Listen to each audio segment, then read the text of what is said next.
brilliant Barnabas. Hello, I'm Malcolm Cox and welcome to Tuesday Teaching Tips on the character of Barnabas. One of my favourite characters of the New Testament, perhaps the most neglected of all New Testament characters in terms of preaching and teaching. And why is Barnabas important for us as we think about our preaching and teaching here? Is because of what it says in Acts chapter 14 verse 1. At Iconium, Paul and Barnabas went as usual into the Jewish synagogue. There they spoke so effectively that a great number of Jews and Greeks believed. Jews and Greeks. Barnabas effective to people from different cultures and different religious backgrounds. Effective in Jerusalem and Cyprus and Antioch and various other places. An amazing character. And in a lot of these recordings I do, I focus on practical things and techniques for how to be a better speaker, and that's useful. But in this series, we're going to focus on character and spirituality and why that made him so effective as a preacher and teacher. Why does it say that in Acts chapter 14 that he spoke so effectively? Not just Paul, but Barnabas as well. What made him effective, and I think it's what made him so effective, was his character and his spirituality. We're going to look at that now as we take one episode each week to go through from Acts 4 to Acts 15 and a bit beyond. So join me as we explore brilliant Barnabas. We're now in Acts 15. Again, so much in one chapter. We cannot do it justice, all of it, but I just want to pull out a few points. At a critical juncture in the history of the early church, where the controversy between Gentile Christians and Jewish Christians and the right perspective on that comes to the fore, and it's all surrounding Barnabas as well as Paul. Up in Antioch, some people come from Jerusalem and say Gentile Christians must be circumcised and all that kind of thing. Paul and Barnabas come into sharp dispute and debate with them. So they're appointed, along with other believers, to go to Jerusalem to talk to the apostles and elders about it and work out what to do. So they're sent and they bring good news wherever they go and preach on their way to Jerusalem. And they then have that council in Jerusalem where they're part of it and report what's been going on with the Gentiles up in Antioch and indeed other places. And then they send a letter. Of course, once the decision's been made, they send a letter back to Antioch with Paul and Barnabas. And they choose some other people to go along with that. They go back to Antioch. The letter is delivered. The people are glad for its encouraging message. And Paul and Barnabas remain in Antioch, where they and many others taught and preached the word of the Lord.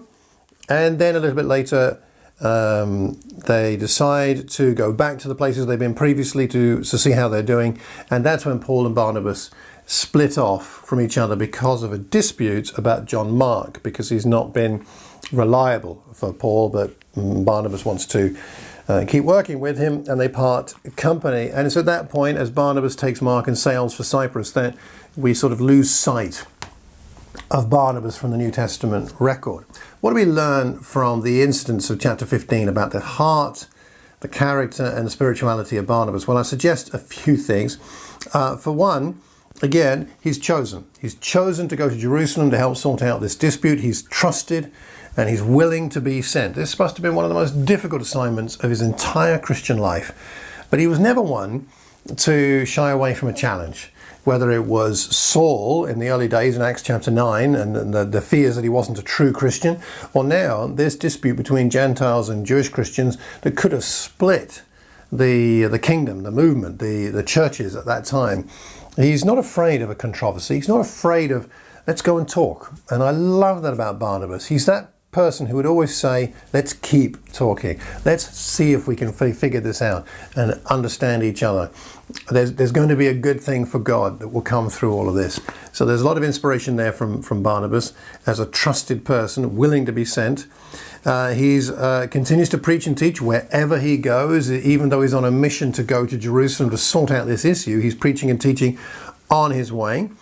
And he carries on when he gets back. Once the mission is over, he doesn't say, well, that's it, done, finished, that controversy is sorted, now I'm going to sit back and rest. He carries on preaching and teaching. And indeed, he goes on another missionary journey, even though he and Paul part ways. Nonetheless, off he goes to Cyprus again on another spiritual missionary adventure. He must be getting a little older by this point, but he's still going. And again, I love that spirit. And the fact that he takes Mark. John Mark with him, who has let Paul down, which must have hurt Barnabas too.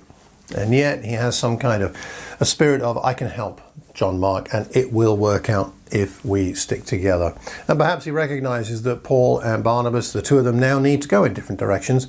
And so the partnership that's been so fruitful now needs to be some different partnerships so that they can both be effective in different fields. Paul with Silas and Timothy in the future, and Barnabas with John Mark and perhaps others. So what do we learn from his character? He's humble, he's self-motivated, he is decisive, he is someone who's able to negotiate and able to bring people together. He's able to part company with Paul even over his own convictions. He's not overawed by the Apostle Paul, quite something. Not intimidated by influential and powerful people like the elders in Jerusalem or Paul himself. We see a lot of wonderful, positive qualities in him. How did that help him to be a better preacher and teacher? Well, if you have those qualities of self-motivation and conviction, and you're not going to be intimidated by people, then you will speak the truth in love when you preach and teach, no matter how people feel about it. And that will make you more effective for God, whether people like it or not. What do you see in chapter 15? Have a read of that chapter. Think about what you see there in Barnabas and what stands out to you.